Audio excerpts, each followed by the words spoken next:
Welcome to Cook Master Tips. Today, we're making Dalgona candy, a sweet and fun treat that's easy to make. Let's get started. Ingredients: 1/4 cup granulated sugar, 1/8 teaspoon baking soda. Directions: heat the granulated sugar in a ladle or small saucepan over medium heat. Stir continuously with a wooden stick or chopstick until the sugar melts and turns golden brown. Remove the ladle from heat and quickly stir in the baking soda until fully combined and the mixture becomes frothy. Pour the mixture onto a parchment-lined baking sheet, forming small circles or your desired shapes. Use a cookie cutter or a metal mold to press a design into the candy before it hardens. Let the candy cool and harden completely before serving.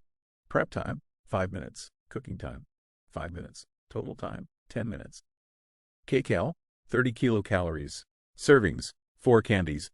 Don't miss out on our latest recipes and cooking tips. Subscribe to our YouTube channel. See Bazaar.